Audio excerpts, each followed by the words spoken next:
John Jones gets shot, but it may have been an inside job. Blow job.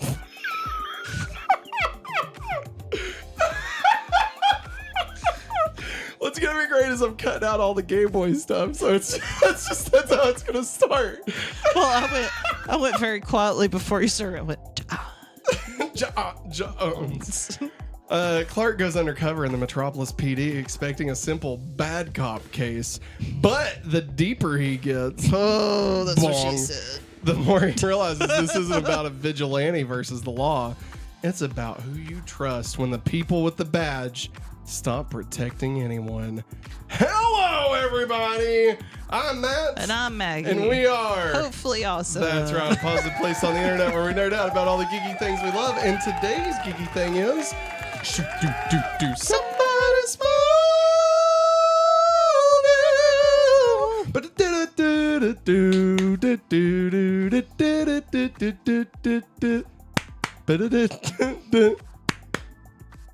Because this is our weekly I screwed it up, podcast. didn't I? No, you did it right. Oh, okay. Welcome back to Smallville. Going back to Smallville, our weekly podcast where Maggie and I rewatch and recap. I want to every go.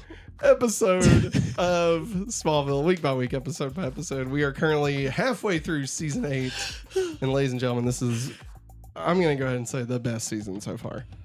Yeah. What do you think, Maggie? It is. No, I agree. with Right? you. Like Yeah, it's better. heads and shoulders. It's better. It's not even that like the show is bad. It's just this is so It's- good. It's head, Shoulders, knees, and toes. Eyes, Ears, ears, mouth, and nose. Been in all of them. Mm.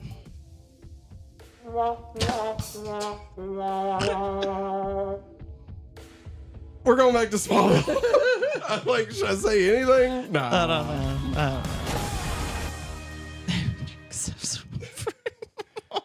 All right, everybody. What? I'm scared. Travis. He says, Professor Oak, they named me after a tree because I have some wood for your mom. It's true. And He does. it says, Professor Oak getting with Ash's mom is Whoa, screwed up. spoiler alert.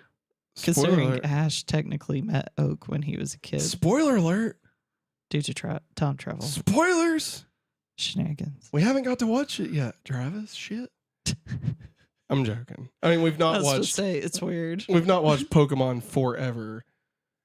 But the next one we're supposed to watch is the third one. We I haven't. want to watch a Yu-Gi-Oh movie. We did. Another one. I think we watched 2. And another one. Remember we tried to watch the other one where they're more Another adult one. and like was like, the fuck is Yugi Who? wearing like S&M shit? We're like, And his like who are you? like his big titty girlfriend. All right. This is season 8, episode 12. Bulletproof. I just realized when you laughed, it knocked the camera off its axis. Aw, man. Yeah, it's okay. I'm been sorry. Like that. No, hey, you know what? It's fine, Maggie. It's fine. Professor Oak was a child and forever, though. Selby. Celebi. Yeah, the green. I know. Green one. The thing. The thing. The thing. Ow. Ah! Jesus. Pokemon gets into weird shit Yeah, with that's- anime. I figured. That should be fun. What anime doesn't get into weird shit? What anime doesn't get into weird shit? Yeah, Yuri on Us, bitch. true. You're welcome. King JJ. Now I rule the world. And it's not in kind.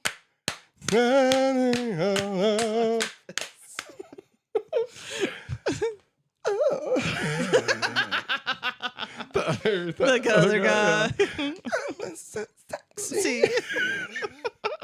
Everybody's watching like, oh. It was God, best time of our lives when we watched the entirety of Yuri on Us in theaters With subtitles. It's amazing. with just a theater full of. Strangers. It was amazing. It was so good. Yes, it was. And everyone was so happy. Oh, yeah. God, so good. Special thanks to Smallville.fandom.com for helping us curate the information for this episode. This is the 164th episode of Smallville overall. Original air date was January 22nd, 2009, 1 year after Cloverfield was released. I'm telling you, there's pre-Cloverfield and post-Cloverfield. This is one PD. Yeah. Written by Brian Miller, whose previous episodes include season 8's Committed. Brian Miller, we talked about. Brian Q. Miller is usually what I refer to him as. I think it's the same person. Brian Quagmire Miller. Giggity. Quagmire's hilarious. And then we got directed by Morgan Beggs, whose previous episode is 9, because this is Morgan's first episode. Yeah. Welcome aboard, Morgan. Welcome to the family. Aye, aye, Captain Crunch. But Detective John Jones is ambushed by a sniper, and the missing bullet makes it clear this wasn't random. While Johns fights for his life in the hospital, Clark teams up with Chloe to investigate and goes undercover as Joe in the Metropolis PD. Yeah, I'm not kidding around. My name's Joe. I'm here. I'm a cop. Corn Pop. No lie. Corn Pop? That's no lie. I'm not joking. Hey, and real true story. Corn Pop? My name's Joe. God. If only. I know, right? Imagine like if fascism wasn't ruling the world right now. Running rampant all over the world. Yeah. Like, so he didn't know where he was half the time, and dude loved his ice cream. Like, fuck off. I'd take that any day of the week. You know? That's what I want to be when I'm an adult. That's what I want to be. I just want to eat a bunch of ice cream with Seth Meyers. Fuck yeah. Anyway. Sons of bitches. Riding with Dan Turpin. They call him Clean Turpin. Dan Turpin because he's so clean, he's like turpentine. He's so clean, like Vaseline. Get it? Yeah. Nah, I don't get it. Clark quickly sees how tense things are inside the squad, but he also catches a glimpse of the real heart under the badge when he saves Dan during a robbery and gets welcomed into the family's world. Hey, when you hear your family. Praise the Lord. You two are here. Hey! I totally didn't panic on the Mario Galaxy videos comments. What? What? What happened? What happened? I'm confused. What happened? Hikari, what happened? The case turns ugly when Clark learns some cops are covering up murders and pushing street justice. And Oliver's presence as Green Arrow only raises the stakes. Dan starts connecting the dots about Clark. The corrupt cop Talbot tightens the noose, and Clark gets framed as the shooter to shut him up. What's going on? She said, "Not me missing the stream." Oh, you're so fine. she thought she might have missed it. Nah, that's all. We're still here, Kari. Don't worry about it. In the end, Talbot tries to force Dan to kill Green Arrow, but Dan chooses to do the right thing. Clark takes the hit that should have killed Dan. Talbot gets exposed, and Dan proves he's one of the good guys. Jones recovers, and the episode lands on a very Superman-y note. Even the strongest people need allies, and it's okay to ask for help. Meanwhile, Lana reveals to Tess that Lex has been using her eyes and ears literally to keep an eye on the outside world. Tess, enraged, severs the signal to Lex, declares him dead, and proposes. That lady on Saturday Night Live, that's like the child actor or whatever. Oh my God. Tess enraged severs the signal to Lex, declares him dead, and proposes a merger of Luthor Corps and Queen Industries. A merger in the pants. Hey, Matt made a good point earlier, but Take I his will quiver.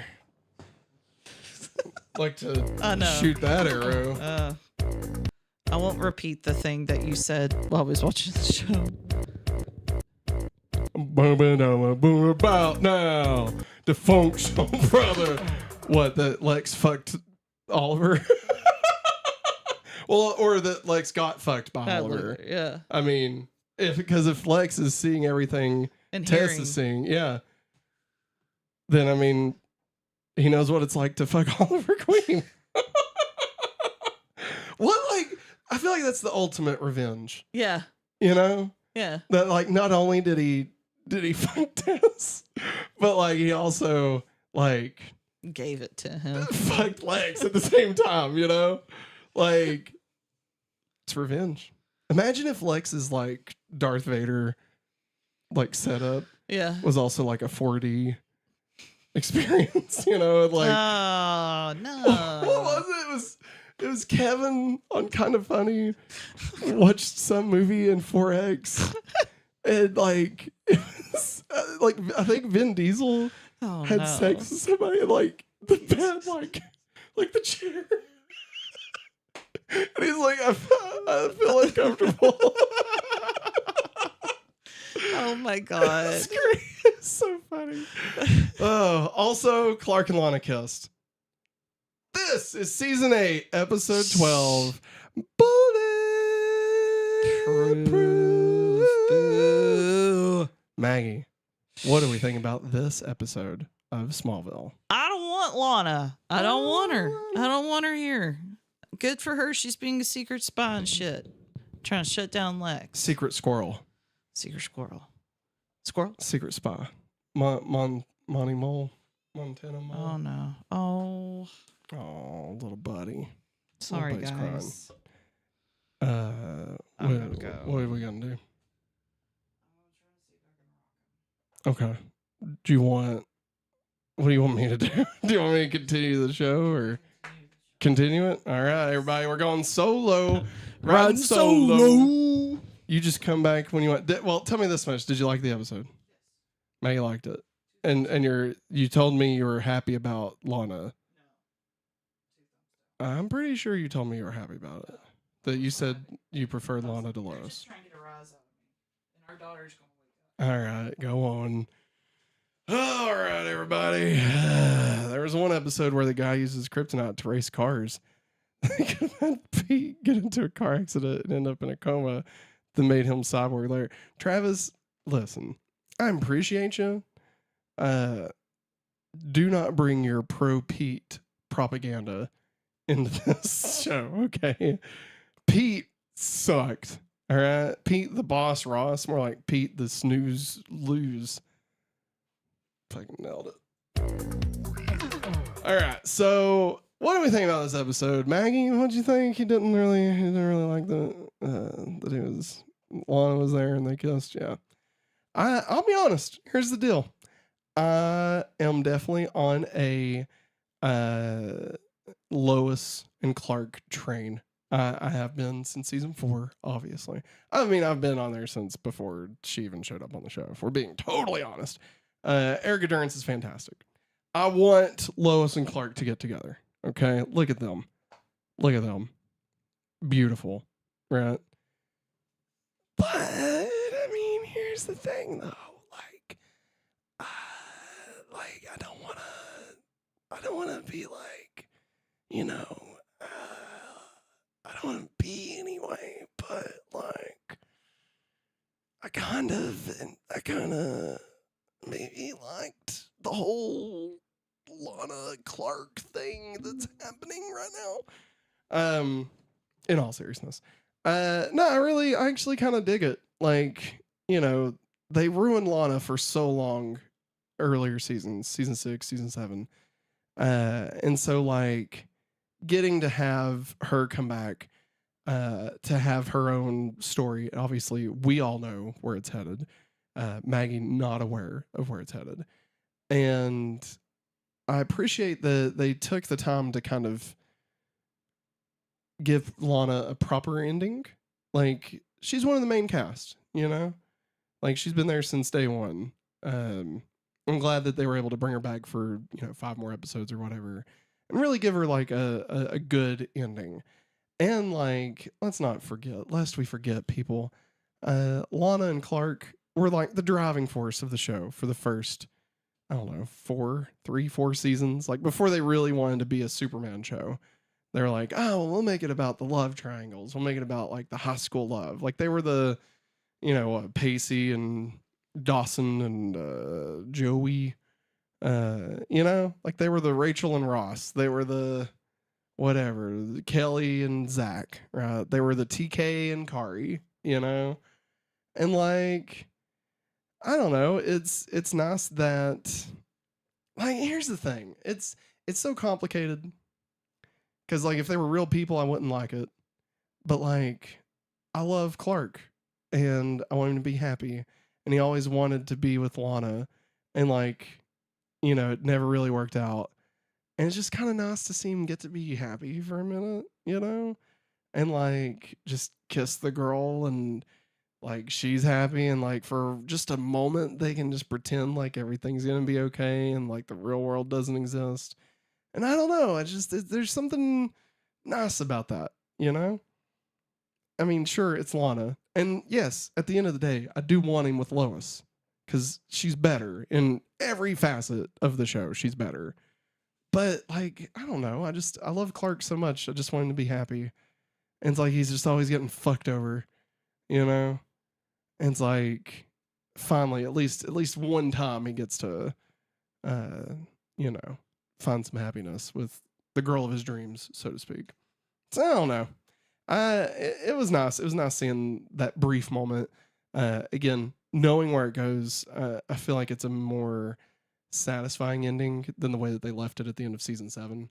And I feel like it truly ends the possibility of Clark and Lana, which is what it needed. Like it needed to be, you know, set in stone. This will not happen. You know, like we needed them to do that. And so I appreciated them doing it. I appreciate like where they go with it. Again, not gonna get into super spoilery stuff, just because I don't want, you know, Maggie to hear it. But you know, I appreciate where this goes. I appreciate it. I think it's good stuff. We got a couple of chats here. No one likes Lana, but you do. Matt, tend to defend her. Yeah, I do. I do defend her. Like I just, you know, I think she's a good actress. And I think she deserved better. I feel like the writers just sucked at writing females for the longest time. And like, you know, I feel like they finally have started figuring it out once the Algo and Miles Miller left. Just, I mean, the way they wrote Lois and Chloe and Lana this season. I mean, and Tess, you know, Tess is a fucking badass. And like, you know, it's just a breath of fresh air, God. Because I mean, all the females were just so. Remember when they all like were arguing over Jonathan Taylor Thomas and Clark being jealous?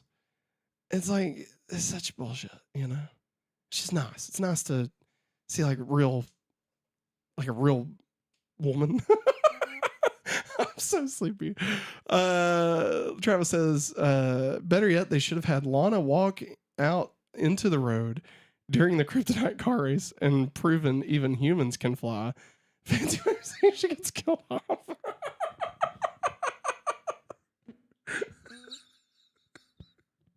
God damn, Travis. That would have made me like pee a little more, if I'm being honest. That wasn't the button I thought I was hitting. Let's see here. He also says, not really, Lana is cool. Agreed.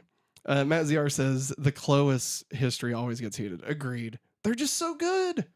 They're so good. The Clois stuff. It's the best.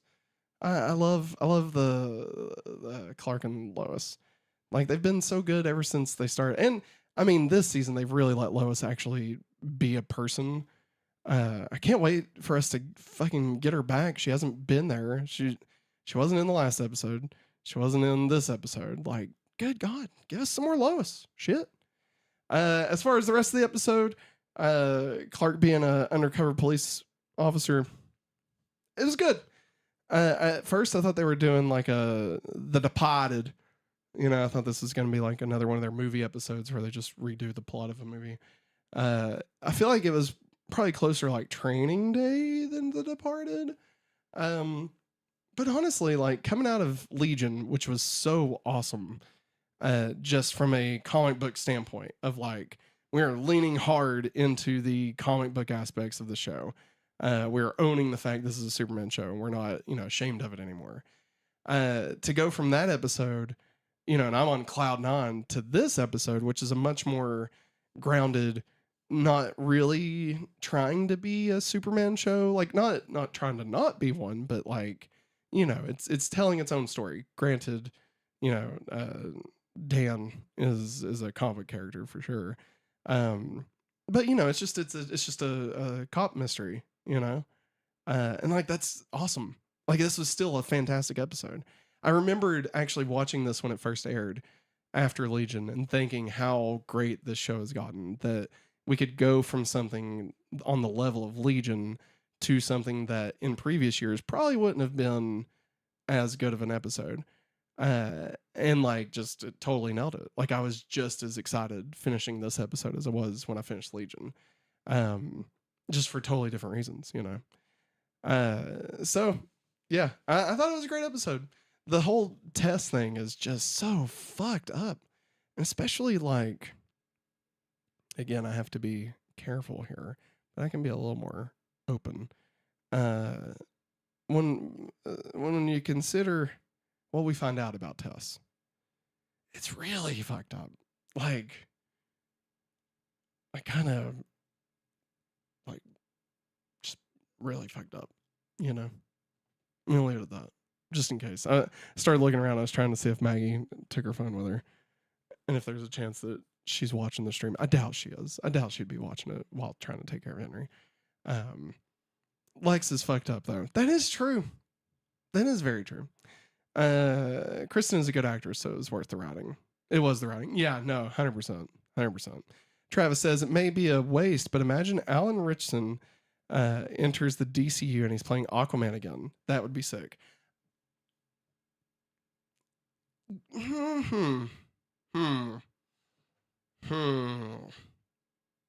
Let's think about this.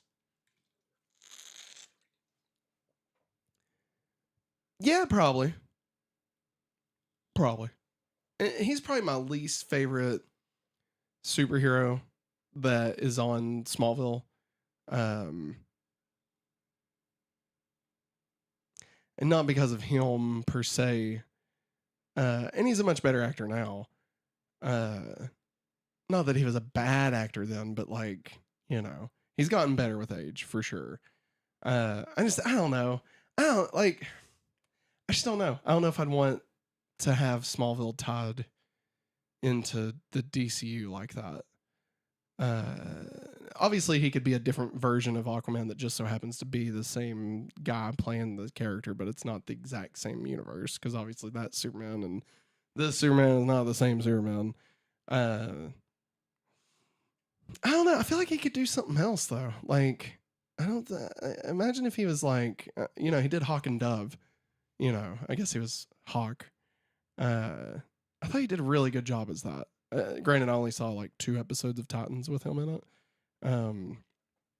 We just never went back and finished it. But like, I know he wanted to be Batman for a while.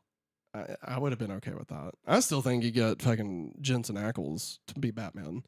Like, just let that dude do it. Fuck, who cares? Imagine him. Like, imagine Jensen Ackles and the new Superman, who I'm totally blanking on his name. Somebody throw it out in chat, because I cannot remember his name. From the new movies, the guy that plays Superman. But like, imagine him and Jensen Ackles like as the Superman and Batman of this universe. It'd be crazy. It would be awesome. You know, you get another little kid in there to be Damien. You know, I think it'd be awesome.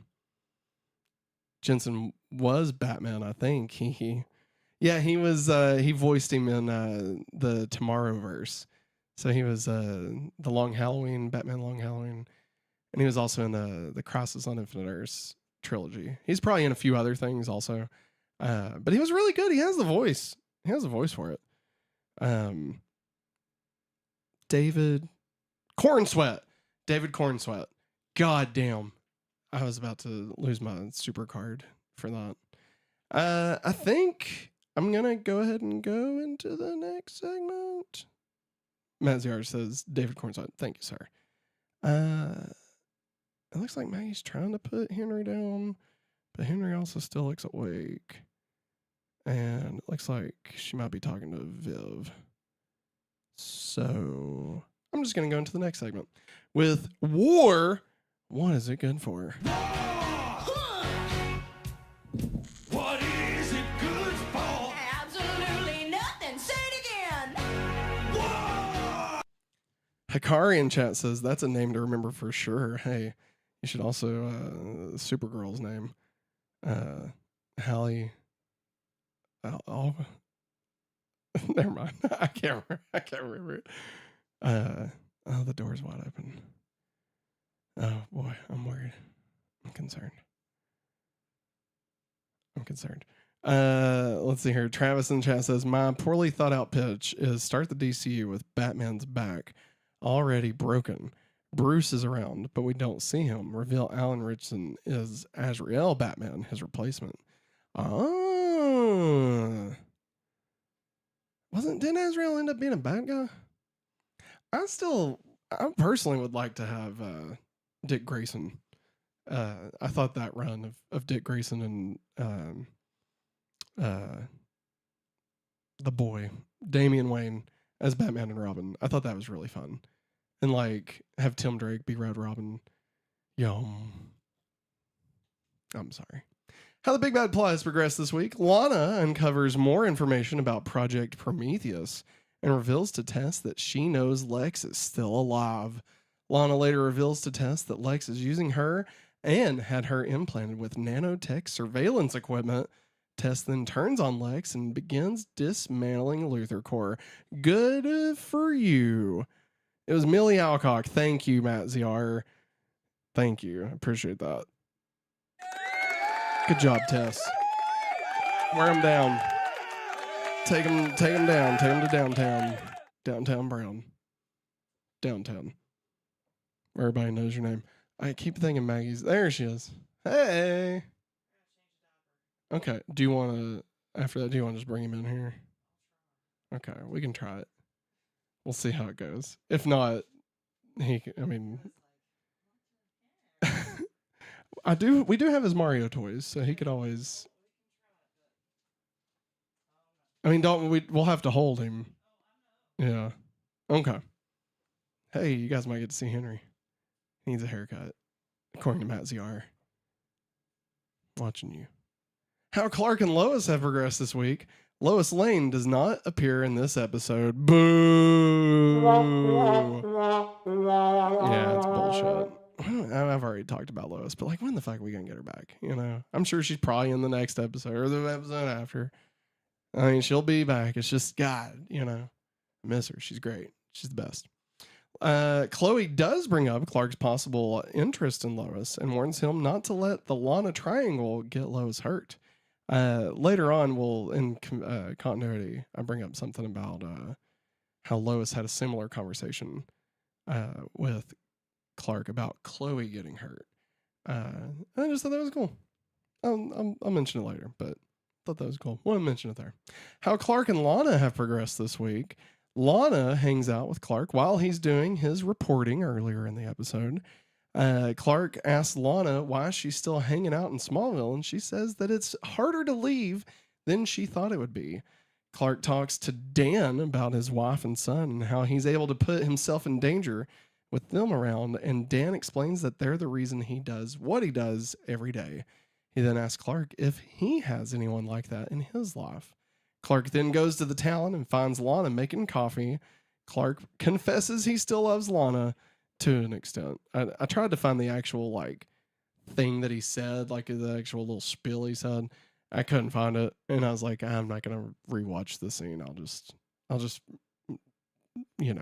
assume I know what I'm talking about. So Clark confesses he still loves Lana, and Lana tells him that the world needs him, but he says he needs her. They say screw it and share a passionate kiss. And oh my, things got wild. Hey, bud. Hi. What are we doing? Say hi. Hey, bud. Do you want to play with Mario? There you go. Play Mario. This is probably gonna go poorly, just so everybody knows. Actually, I'm just gonna leave these off. Oh, okay. Yeah, that's fine. That's fine. Hi, bud. Three.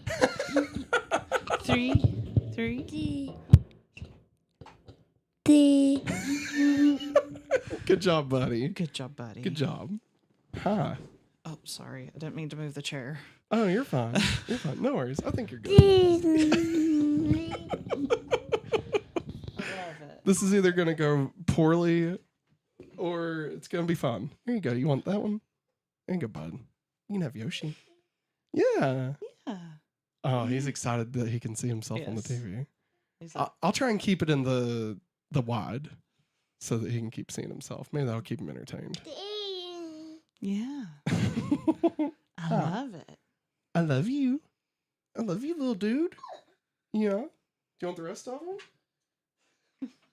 Here. There you go. Here's the set. You can play with those. All right. They say screw it and share a passionate kiss. Maggie, any thoughts on? I mean, you've already said you did. You hated it. I'm sorry if I'm too loud. No, you're good. You're good. How Jimmy and Chloe have progressed this week. Jimmy Olsen does not appear in this episode. We love Jimmy. How Oliver and Tess have progressed this week. Oliver and Tess briefly interact at the end of the episode. Oh, excuse me. Tess suggests that they should have a merger. Oh my God, I'm so sorry. Oh.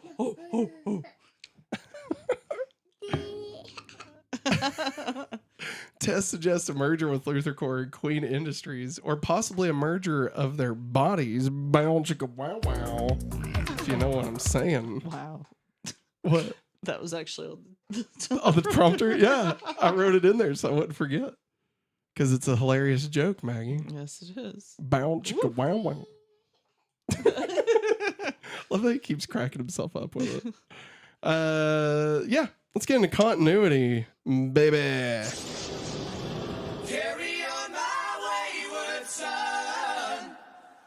Something that is bulletproof is capable of withstanding absorbing the impact of bullets. It can also be used to refer to someone who is without errors or shortcomings. The title refers to Dan Turpin being uncorruptible even after being pressured by the other cops, as well as Dan Turpin's former partner and long-year friend, Mike, who used to call himself Bulletproof before he was murdered. Not so bulletproof now, are you, dork? Big old Fuck dorks. us, all right? I'm just saying. We all agree. Come on. The title could also be a reference to John Jones previously being bulletproof before losing his powers, and Clark being literally bulletproof in this episode. He is shot with a bullet that bounces off him. Yeah. He claims he was wearing a bulletproof vest at the time, however. We obviously know he wasn't. No. What's he want? Is he wanting this? No, he's wanting, I think, either the calendar thing or the buttons. He could play with the No, QR code. No. Nope. Okay. No, don't What do about No, Matt, you know better. what? He would break that. It's okay. I can print another one. Lois Lane, Jimmy Olsen, and Davis Bloom. Davis. Sorry. Are absent from this episode.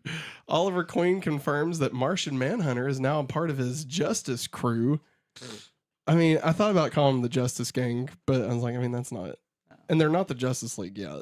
So, I mean, I'm not going to call them that. This was revealed when Clark asked Super Oliver. Friends. Yeah, we could call them Super Friends. When Clark asked Oliver, since when did he become one of us? At which point Oliver explains the times when Martian Manhunter helped him get out of trouble. Barney. Rubble. Trouble. It's Don Cheadle Oh.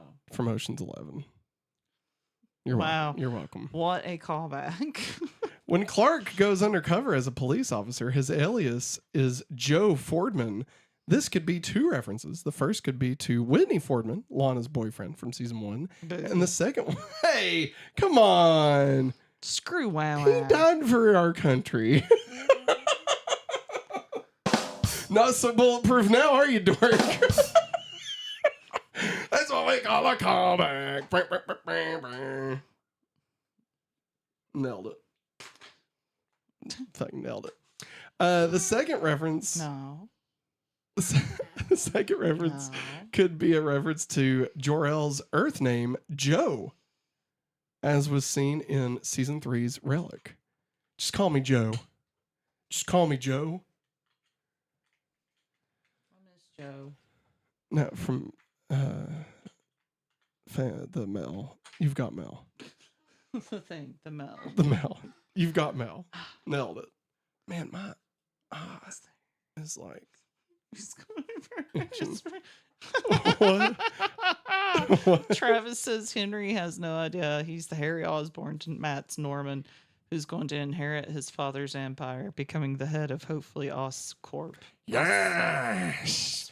Clark. Finish it. You know, I'm something of a scientist myself. Oh, sorry, I shook the camera. You're fine.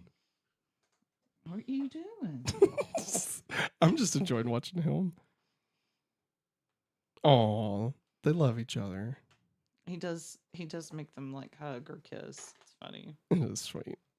Let's see here. In this episode, Clark is a reporter who goes undercover as a policeman. However, in Jimmy Olsen's dream in season 6 episode Noir, Clark is a policeman who goes undercover as a reporter. What? Crazy. Best episode of the series. The police refer to Metropolis superheroes like Green Arrow and the Red Blue Blur as capes. This is somewhat surprising because neither Clark nor Oliver fight while wearing a cape. The only time Clark or Oliver has ever worn a cape in battle is when Oliver pretends to be the Red Blue Blur in front of Jimmy. However, just like in the real world, in the world of Smallville, most comic book superheroes like Warrior Angel wear capes. It should also be noted that the time Oliver wore the cape disguised as the Red Blue Blur was the very first time the existence of the blur was definitively proven to the satisfaction of the general public, making that one time an iconic, unforgettable moment to the normal people of the Smallville universe. So Maggie, is it weird that they're called capes, or is it not weird that they're called capes? It's weird. It's weird. It's weird. It's weird. They're wearing hoodies and nice looking pants. Like, Yeah. that's not a cape. Yeah. It feels like The Incredibles, if I'm being honest. Oh.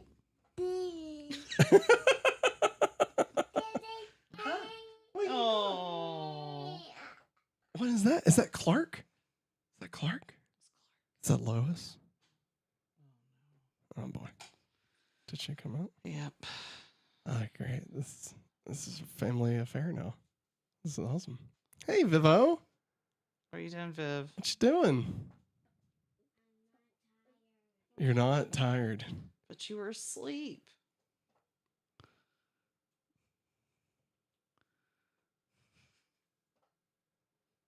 Well, what do you want to do? What do you need me to do? In I other mean- words. I mean, I guess at this point you could take both. I mean, Cut my losses. unless you want to keep them in here. I don't know, man. What? No, you don't want to be in here. You do? You want to be on the stream?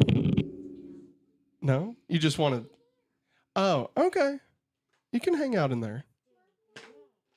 Huh? You want to stay with us? Well, you can go hang out in the living room, babe. Yeah. Nope, it's charging. Well, Yeah.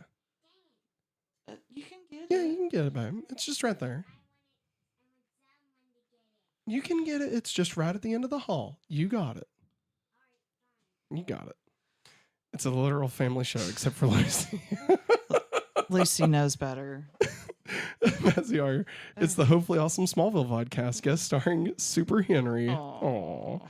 I think it's Hey. time to give Henry his own segment on the show where you guys do whatever he tells you to, watches whatever he yells at you to watch. Yeah, Yeah. it'd be That's every day. yeah. it's just our everyday life. Because toddlers are like, I mean, this is toddler speak, but they're the most selfish beings on earth. They are first, no matter what. I mean, I have really enjoyed watching marbles, Oh yeah, marble runs. just where they just go through Japanese blocks. marble run. I mean, if she's good in there, Maggie, how about hi? How about I go ahead and get to the Freak of the Week segment so we can rank it? Yeah, because he's starting to get restless. Yeah, you go ahead. All right. Major funky. All right, let me get to Freak of the Week here. Welcome to the party. Freak of the Week. Freak of the Week this week is Talbert, aka Training Day. Training day. His powers are being a piece of shit. Hey. I almost named him Fuck Us, but I didn't know if that would be because he's not us. It's not ice. And I don't want to trivialize it. No. You know. So the No. current ranking at number 1, Mommy. Number 2, Davis Bloomsday. Number 3, Cloniac. Number 4, Broly. Number 5, Maxima. Number 6, Benedict Cumberbatch. Number 7, Macy. Number 8, Marcos. Number 9, Plastique. Number 10, Reagan Matthews. Number 11, Randy 2. Look at all these people you've defeated. Look at all of them. You've beat all of them, Henry.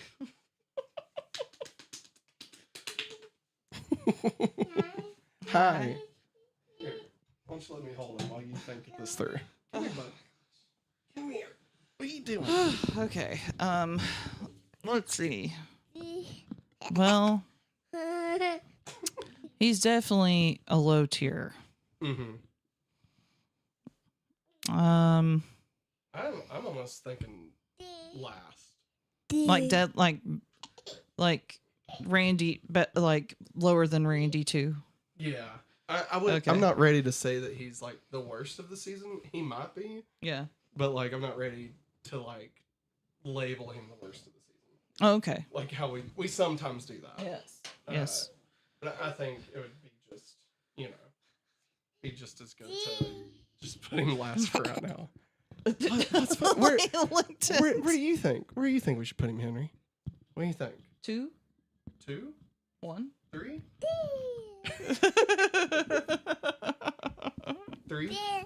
3, 3. Mama. Here we go. Ready? Dada. 3, 2, 1. I love you, buddy. You go. Whoa. Oh. Drop the horsey, go down. Drop the horsey, go. It's like, I'm going to get. All right, Mama. What's the tiger say? What's the tiger say? What's the tiger say?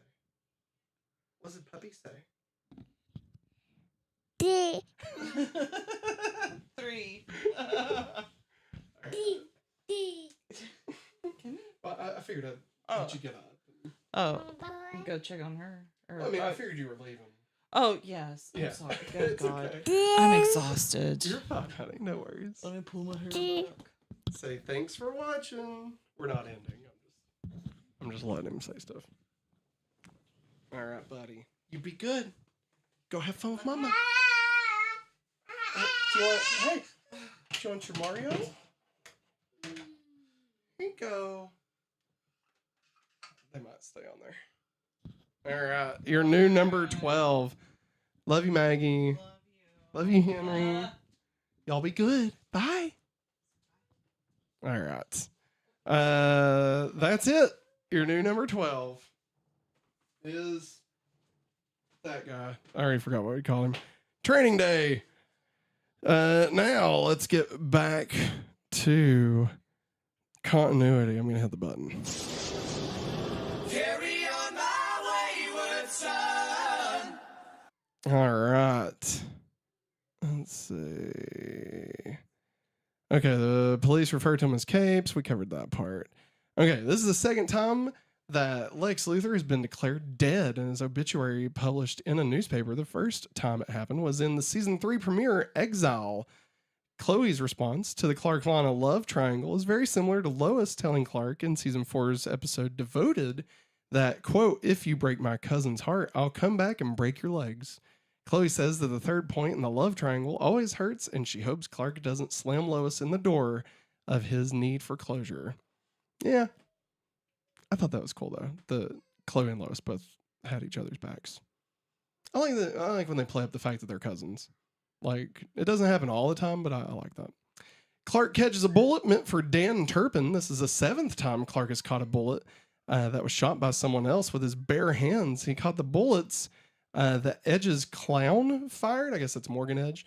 Edge's clown fired at him during the bank robbery in season 3's Exile. The bullet that Van McNulty fired. Van McNulty, wow. Fired at Lex in season 3's Extinction. The bullet that Samantha Drake fired at Jonathan Kent in season 5's Fanatic. And the bullet that Graham Garrett shot at Lex and Lana in season 5's Fade. The bullet that Maddox fired at him in season 6's Combat. And the one that Ben Myers fired at Rachel Davenport in season 7's Action. I'm going to be honest, remember half of those. Don't remember a bunch of them. And if you hear any crying in the background, it is Maggie because she is tired. I'm joking, it's Henry. Martian Manhunter was last seen in the episode Prey, and he also lost his powers in the episode Odyssey, the premiere of the season. Lana displayed outstanding martial arts ability while fighting Tess, a highly trained martial artist. Lana first learned to fight after being attacked by Andy Arthur in season 2's Precipice. So there, yeah, remember that? Remember he like has the neck brace, and Lex is like, "Oh, do you need Clark Kent to save you again, or something?" Yeah, it's fun. It's fun stuff. Tess mentions Lana's miscarriage, which was fucked up. Just like, I mean, we all know what's going on, but like, good God, like that was the most fucked up thing I think that Lex has ever done. And Tess is just like, "Oh, I guess I won't mention your miscarriage then." Like, what the fuck? Shit. Tess mentions Lana's miscarriage. Lana revealed she was pregnant with Lex's baby in season 6's Rage, but miscarried in season 6's Combat. It is ultimately revealed in season 6's Progeny that Lex had faked her pregnancy by injecting her with hormones. Awful. And finally, this episode marks the 85th appearance of Clark's red jacket and blue shirt outfit. That was not the right one. Nope. There we go. His also known as Red Blue Blur outfit, an outfit that he wears frequently throughout the series. Now it's time for Welcome to the Party, Pal. Welcome to the party, pal. I feel like that's so loud. All right, this week we welcome 2 new characters. One of them will not appear again. One of them appears several times for the rest of the series. Oh, so first we've got Alessandro Giuliani as Emil Hamilton. His name is Emil Hamilton. His name is Emil Hamilton. I'm not going to do that. And we also got David Pedkau. I'm so sorry, David. As Dan Turpin. These two make the 49th and 50th DC Comics characters that have been adapted into the series. David also appeared in season 1's Hothead as Trevor Chappell, a football player who confesses to Principal Quan that Coach Arnold helped him cheat on a math test. One of the classic episodes of Smallville, Hothead, with the dad from Wonder Years setting people on fire, and he's a coach. It was good times, you know. It was our first post Bug Boy episode. I think it was the 3rd episode of the series. And it was then I knew this show is gonna be something special. I'm joking. It was a good episode though. Shout out to Principal Quan. let's get into puberty, but with superpowers. Yeah. Big Bingo! All right. Clark's abilities this episode. He uses telescopic vision, super speed, invulnerability, superhuman strength, and X-ray vision. Oliver uses the following arrows in this episode: taser and grapple. I prefer the apple arrow, but that's just me.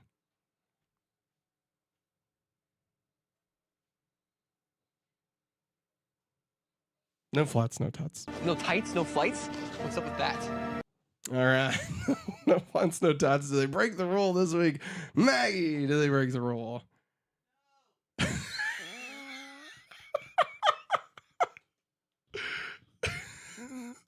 I don't know. I'm pretty sure we can hear you. Maggie yelled no.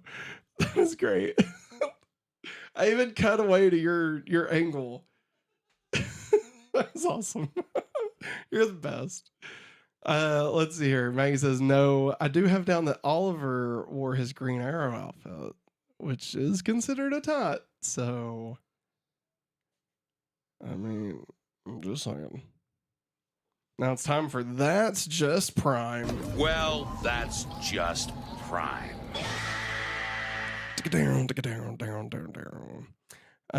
Matt ZR in chat says, Dan does a good job being a hothead. Wait, how did I remember his name? How did you remember his name? That's crazy. Matt ZR says, didn't hear Maggie, but that was funny. I wish y'all could have heard it. That was great. It was really funny. All right. First up, we got Chloe. You know, I gotta say, being at the mercy of modern technology really sucks. I know. I'm happy to be Brainiac free, but my evil upgrade was really convenient. Oh, that was great. It's funny. Next up, we got Tess. I did everything you ever asked. You've seen it with your own eyes, and apparently with mine, but not anymore. I hope you watch with rapt attention as your bank accounts close and you lose all contact with the outside world. Goodbye, Lex. I loved you, you son of a bitch. Tess is awesome.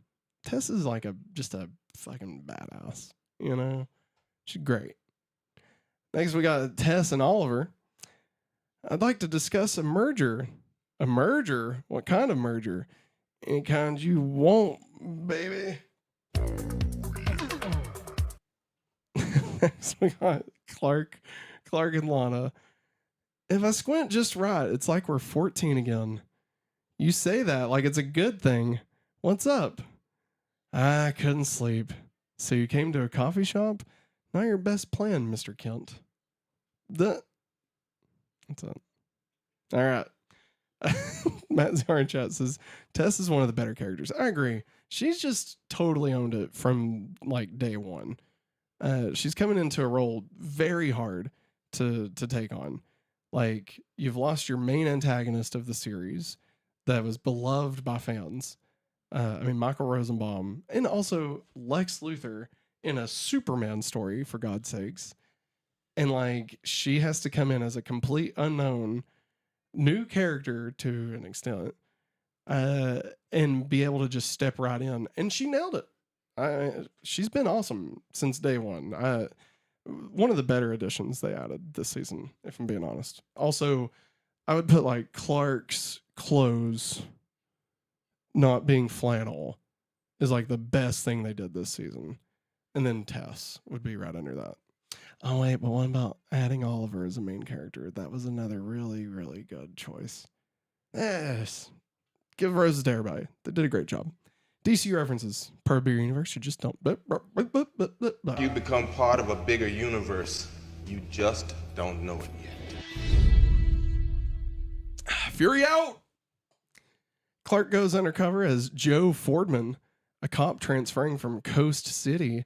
In the comics, Coast City is a large metropolitan area located in Southern California and is home to Ferris Aircraft, which employs a young Air Force test pilot named Hal Jordan. Jordan will be chosen as the first human member of the intergalactic law enforcement unit known as the Green Lantern Corps.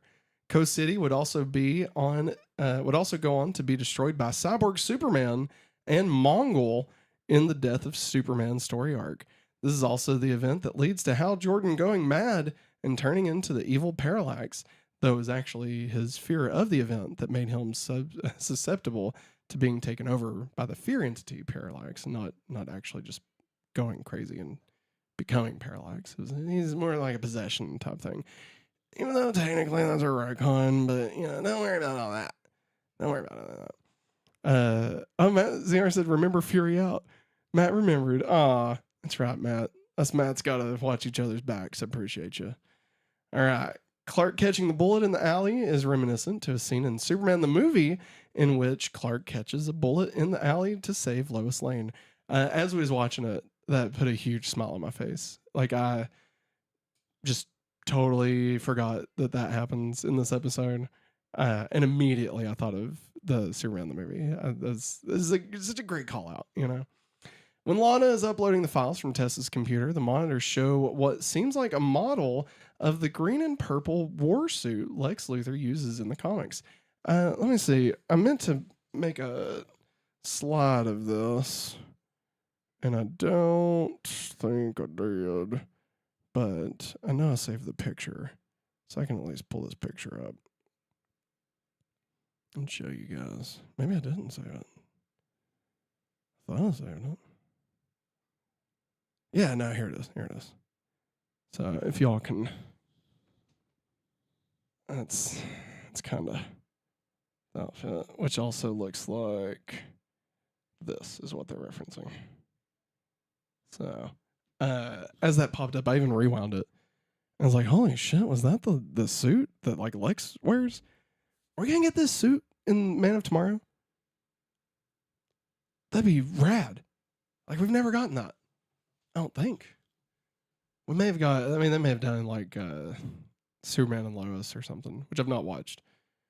But I would love to see that in live action. That'd be great. In the beginning of the episode, a UFO keychain can be seen hanging from the mirror of John's car. This is an allusion to his Martian nature. My favorite Martian.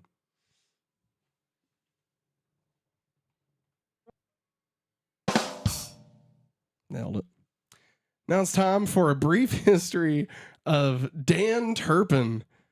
Just the fact that I'm going to spend 5 minutes talking about Dan Turpin. Like, of all the fucking people. He never reappears in the show.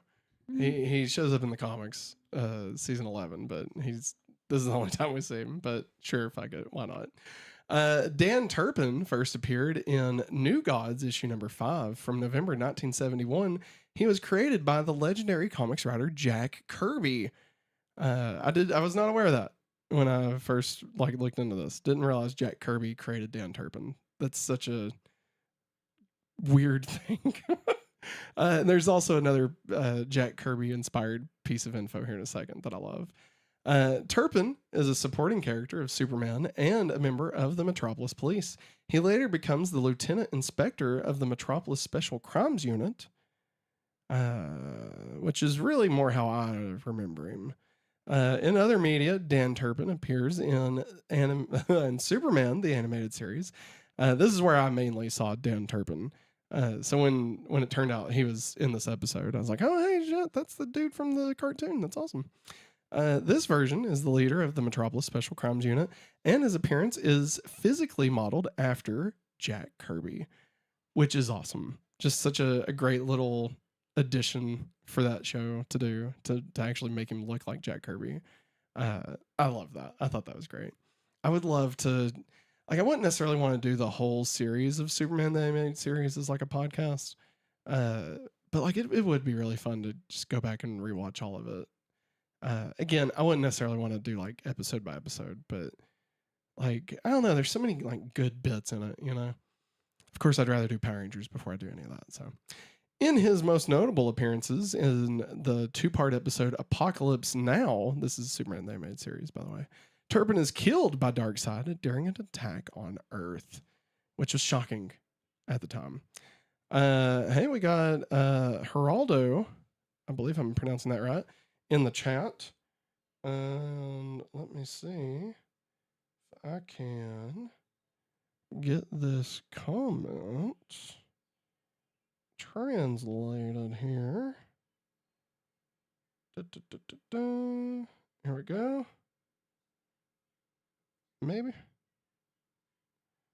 As I remember, Thursday of 2001 and 2011 began the series Clark, the second season, he used Superman's suit at the end. I don't know what you're talking about. That sounds great. Sounds awesome. Thanks for joining. Thanks for being here. Let's see here. Turpin makes a non-speaking cameo in the Superman Unbound movie, and Dan Turpin appears in the Matt ZR. Feel free to correct me if you want to. You don't have to, but it's the DC animated film universe, DCAFU. It's the one that was before the Tomorrowverse, so it starts with, like, you could say it started with Flashpoint, but it was really Justice League War and included Throne of Atlantis and all of that. And I believe it ends with Justice League Dark, the Dark Side War. But in that universe, Dan Turpin appears in the Death of Superman 2-parter. So there you go. I think I'm calling it by the right name, the DC Animated Film Universe, but I could be totally wrong there. Now it's time for a brief history of Emil Hamilton. Professor Emil Hamilton was created by writer Marv Wolfman and artist Jerry Ordway. And his first appearance was in The Adventures of Superman number 424 in January of 1987. We also got Emil Hamilton is introduced as a villain in the comics, using his gadgets to attack Superman in an attempt to gain funding by proving that they work. To gain funding by proving that they were. Okay, sorry, I missed the period there. A former employee of Star Labs, Hamilton was driven insane when Lex Luthor bought his research and took credit for his inventions. After being treated and released, Hamilton sets up a laboratory in Metropolis and becomes Superman's, quote, scientific advisor and technical consult. He creates many devices to aid Superman, including the Phantom Zone projector and early versions of the Superman robots. I don't know if that's the same robots from the movie, or I don't know, but there you go. Travis in chat says, Lex having the war suit Man of Tomorrow, then it gets repurposed into the suit for John Henry Irons. That would be cool. Some iterations the suits look alike anyway. Dude, yeah. Let me ask you this, Travis. Do we bring Shaq back to be John Henry Irons?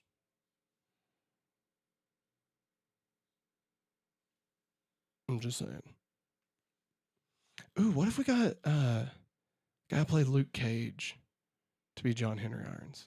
That'd be kind of rad as shit, right? Like, that'd be awesome. I feel like he could do it. I mean, obviously, Wonder Man, like, he's also just fucking stacked. Like, he could totally do it. Matt ZR says, it was DC animated movie universe, but it's funnier as film. Damn it, I was so close. Animated movie universe. The DC AFU. I love it. Following the New 52 reboot and the DC Rebirth relaunch, Hamilton is reintroduced in the Titans Beast World storyline. He assists Bibbo Babowski in curing Jimmy Olsen of Beast Boy's spores, which had transformed him into a mutant turtle. What the fuck? I thought it's fine. I'm not even gonna question it. I do wonder. I mean, it calls him a mutant turtle. I wonder if it's like is it supposed to be a joke like on Teenage Mutant Ninja Turtles, or is it just like he's just a mutated turtle? Like, I'm imagining like he looks like Arthur. No, not Arthur. Franklin. That's the fucking turtle. Franklin. In other media, Emil Hamilton appears in Lois and Clark, The New Adventures of Superman, fuck Dean Cain, portrayed by John Pleshette. Emil Hamilton also appears in series set in the DC animated universe, not to be confused with the DC animated film universe. This is the DCAU, which includes Superman the Animated Series and Justice League and Batman Beyond and all that. You know, it's that universe. Throughout the series, he assists Superman by creating numerous inventions such as kryptonite-resistant suits and a Phantom Zone projector. By the time he appears in Justice League Unlimited, he has secretly joined Project Cadmus, using his expertise in genetics, and creates the Ultimen, and Galatia? Galatea? Galatea? Galatea.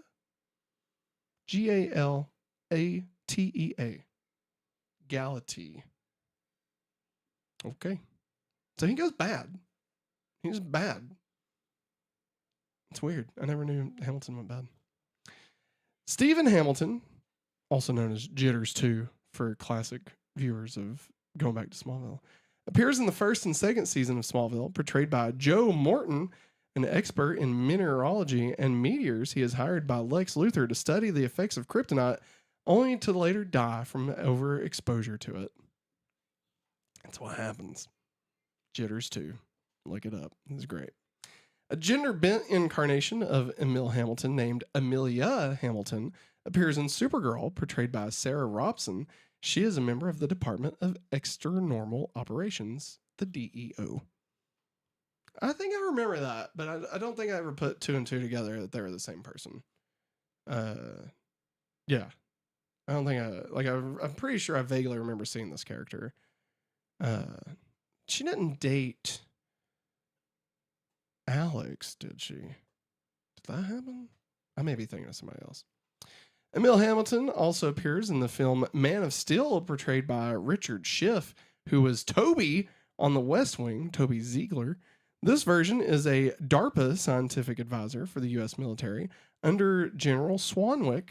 He later sacrifices himself to help destroy General Zod's world engine before it destroys humanity. Remember, he's like, oh, wait, I think I gotta twist it. You gotta give it a little twist. If I'm not mistaken, feel free to correct me, guys.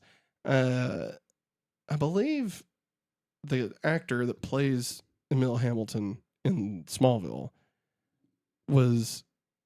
worked under Professor Hamilton in Man of Steel. I know the actor's in it, but I can't remember if he's just working with the military in general or if he's specifically working with Emil Hamilton, because that would be hilarious, you know. Shout out to Toby Ziegler. Professor Hamilton also appears in the video game Superman 64. If we were still playing games, that would be the next one I'd want to play. And apparently I can connect my Nintendo 64 controller to my Anbernic RG35X XSP. And that would be the only way I'd want to play it. And I'm sure that game sucks ass. But it would be pretty funny to watch. Maybe we should make it like a Patreon goal or something. All right. It's time for the countdown to Superman.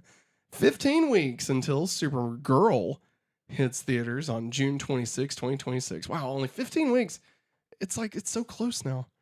Like, that's just surprising. It's just shocking that, like, we're 15 weeks away. That's nothing. That'll be here in 15 weeks. Also, we got 69 weeks until Superman, Man of Tomorrow hits theaters on July 9th, 2027. Let me ask you guys, do you think that gets messed with? Do you think that happens with Paramount buying Warner Brothers? Do you think we see any issue with the DCU or any plans changing? I don't think we're going to get like the Snyderverse reinstated or anything. And I don't think James Gunn would leave in protest of Paramount ownership. I mean, he could. Like, I wouldn't put it past him. I feel like he's more of like I'm going to change it from within kind of guy than like I'm going to just leave. But at the same time, if they fucked with him, then yeah, I could see him being like, this shit ain't fucking worth it.